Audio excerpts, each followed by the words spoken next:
This is Star Wars The Vintage Collection's special action figure set, villain set. The set contains 3 figures, Tusken Raider, Boba Fett and Snaggletooth. So before we take a look at the figures, we will take a quick look at the packaging.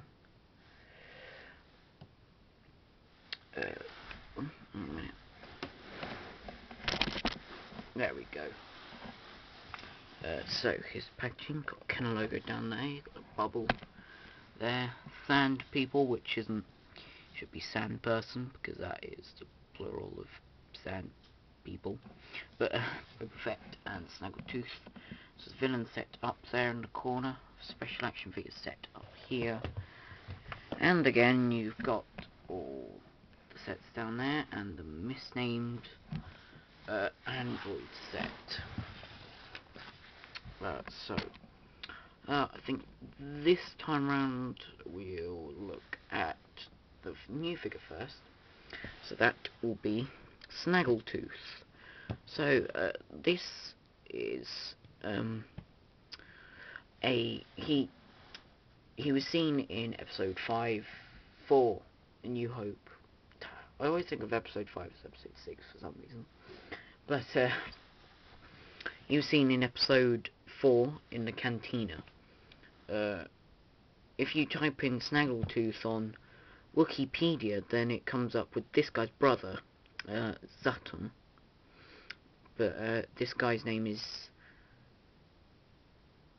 Tikal, I think. But the species name is, he's a Snivan, but the nickname is Snaggletooth, because if you can see there, he has a little tooth. But does have some very nice detailing on his hair. It's like scalp, head shaven, I think. Little ears, black beady eyes and black beady nostrils. He's got a hunch, which is a very nice touch. Some wrinkles in the clothes, belt there. I think his blaster here was included with, if you recall my review on the Rebel Heroes movie back a few months ago, then this is the blaster that came with Han Solo. So that's nice. He does have a holster for it, but what I think is kind of cheap is it's part of his belt, which is very, very cheap, I think. Could have done a bit better there, but there you go. There's his holster. But for articulation, he's got a ball-jointed neck, which is very odd. If you remember, or if you own Admiral Akbar, where his head was sunken in a bit, he had a wide range of movement. As he's got this hunch here, it kind of requires that it kind of gives the same movement on this side, but on this side it's just the same as a regular ball joint. So it's odd movement, very odd movement. But he's got bulging shoulders and elbows, swivel wrists, which I at first thought were ball joints, but they're not. It's just my imagination. He's got swivel waist, swivel hips, bulging knees, and ankles. Now, for some reason on my camera, it's coming across as sort of a brown, his jacket, but it's more of like a brick colour. But yeah, what can you do? So there's Snaggletooth. Now on to the repacks, and here I'll show you the Tusken Raider, or the Sand Person. So, oh dear.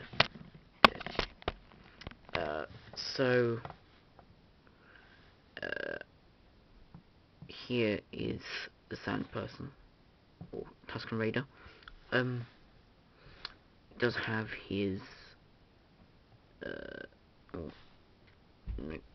he does have his rifle here, in one hand and his gaffy stick in the other. He's got straps and buckles and that on his chest, breathing apparatus, covered face there. Just show you that. Is that going to show? No.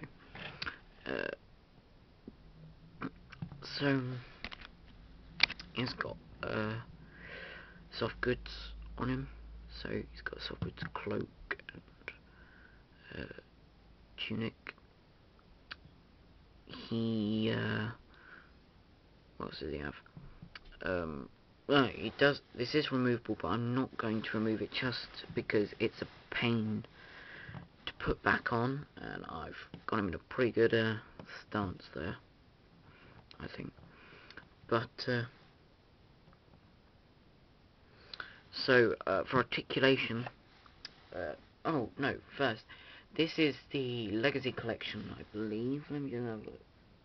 No, Saga Collection version of Tusken Raider, which back then, I mean, that is a very, very good sculpt.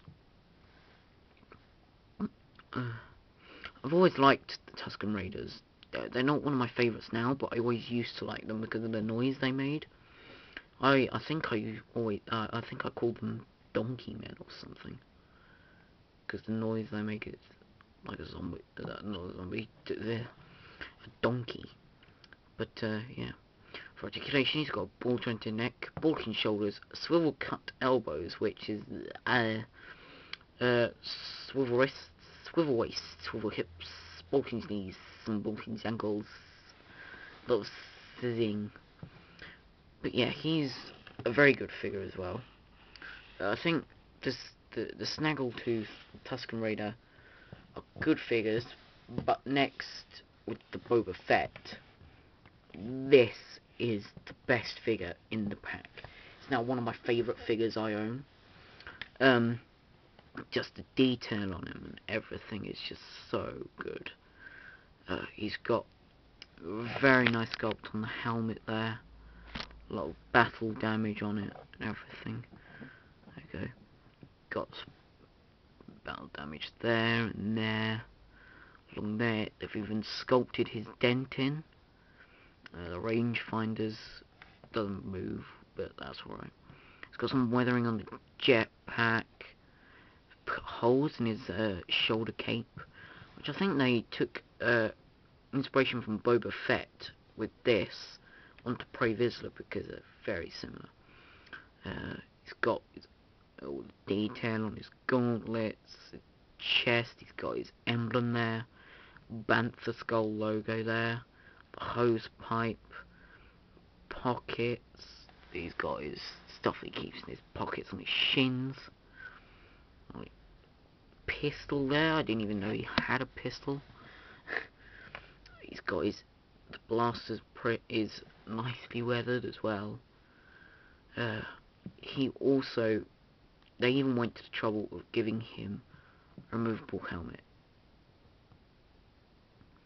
which I know some people aren't particularly happy with, because they like to keep it Boba Fett's a man of mystery, don't know what his face looks like, but it's pretty easy to determine what he looks like. I mean, he's a clone of Jango Fett, so pretty much looks like a clone trooper. But this is such a good figure. I would remove the pistol. I'm not going to, because it's just so tough on my figure. Because of the nozzle here, if you can see that properly, yeah, the nozzle there, they didn't quite sculpt that it barely goes through the hole. So when you're pushing it in or pulling it out, it feels like you're going to break the nozzle. So I'm not going to remove it, but he's got some great detail on him. So for articulation, he's got a ball-jointed neck, ball-hinged shoulders, he's got bicep swivel, ball-hinged elbows, swivel gauntlets, ball jointed waist, silver hips, ball hinged knees, and ball hinged ankles. I'm not surprised why Hasbro keep repacking this figure, because this was used in an Evolutions pack, I believe. Let me just... Yes, it was from 2008, the 2008 Fett, I believe it was the Fett, Evolutions pack. But this was also repacked in the Vintage collection as well, on a single card. But I love this figure. This is now one of my favourites that I have in my collection. So, that's pretty much it for the villain set. This is without a doubt the better set of the two. I didn't actually want this one particularly. I was mainly after the Droid set. But because I found them really cheap on Star Action Figures, I thought, oh, I might as well give this one a look in as well. So I picked it. Well, you can't really get one or the other on there. You have to get both. But I was really, really surprised with this set. I mean, Tusken Raider's brilliant. The Snaggletooth's okay, but the Boba Fett is ecstatic. I've always preferred Boba Fett over Jango Fett. He's probably my second favourite Star Wars character after R2-D2. That's really weird, but yeah, I've always preferred Boba over Jango. Jango never really seen much of a bounty hunter. Boba always kind of looked more of a bounty hunter. Jango looked more like a warrior as opposed to a bounty hunter. But I'm rambling now, so until next time, thanks for watching, and I'll see you next time.